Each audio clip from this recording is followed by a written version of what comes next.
রক্তাক্ত বাংলার মাটি, এক নৃশংস হত্যাকাণ্ডের সাক্ষী থাকল কোচবিহার ডোডিয়ারহাট বাজার এলাকা।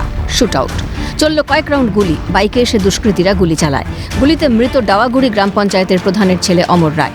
আহত আরেকজন কোচবিহার MJN হাসপাতালে ভর্তি। ঘটনাস্থলে কোচবিহার জেলা পুলিশ সুপার দ্যুতিমান ভট্টাচার্য থেকে শুরু করে অতিরিক্ত জেলা পুলিশ সুপার কৃষ্ণগোপাল মিনা সহ একাধিক আধিকারিক। এই বিকেলবেলা পুন্ডিবাড়ি ডোডিয়ারহাটে বাজারের মধ্যে অমর রায় বলে একজন ছিল, আর তার সাথে আরেকজন ছিল।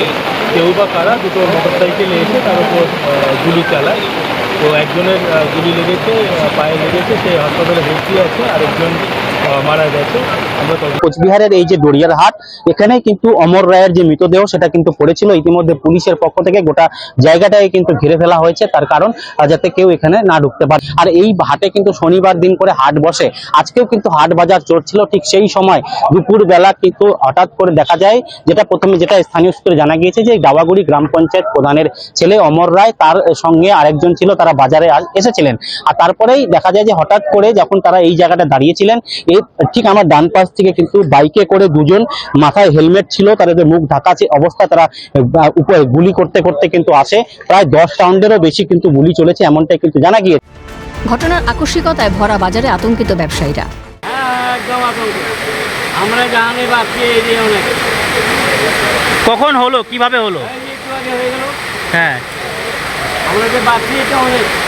কয় রাউন্ড গুলি চলেছে? কয় রাউন্ড গুলি চলেছে? অনেক কটা মারছে, এদিকে ওদিক অনেক হিসাবে বাজারে অনেকটাই রয়েছে। আমরা বুঝতেই পারি না কি হয়েছে। দোকানে ছিলাম, হঠাৎ করে দৌড়াদৌড়ি, আর দোকান ছিলাম, চলে গেলাম। কিছুই বুঝতে পারলাম। ঘটনা অত্যন্ত দুর্ভাগ্যজনক। কী কারণে এই ঘটনা ভেবে পাচ্ছেন না তৃণমূল নেতৃত্ব। এর পিছনে রাজনৈতিক চক্রান্ত রয়েছে দাবি তৃণমূলের। এই ডাওয়াগুড়ি গ্রাম পঞ্চায়েতের প্রধান যিনি, তার ছেলে, আর এই যে অমর রায় যার মৃত্যু হয়েছে, সে কিন্তু গত লোকসভা নির্বাচনে সেখানে কিন্তু কাজ করেছিলেন।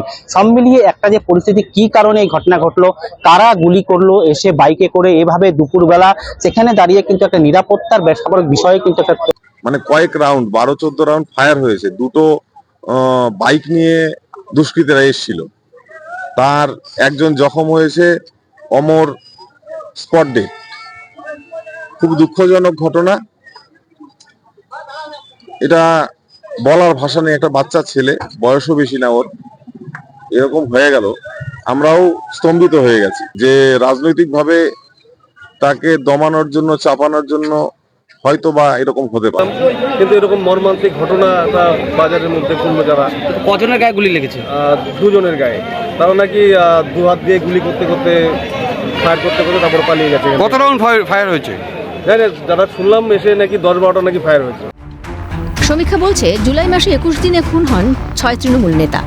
তারা হলেন: 10ই জুলাই ভাঙড়ে খুন রাজ্জাক খান, 11ই জুলাই ইংরেজবাজারে খুন আব্দুল কালাম আজাদ, 13ই জুলাই সাঁইথিয়ায় খুন পীযূষ ঘোষ, 19শে জুলাই ময়ূরেশ্বরে খুন বাইতুল্লাহ শেখ, 23শে জুলাই ভরতপুরে খুন ষষ্ঠী ঘোষ, 30শে জুলাই কোন্নগরে খুন পিন্টু চক্রবর্তী। এরপর ফের শুট আউট কোচবিহারে এই খুনে উঠছে অনেক প্রশ্ন উঠছে, কেন দুষ্কৃতীদের টার্গেট হচ্ছে তৃণমূল নেতারা?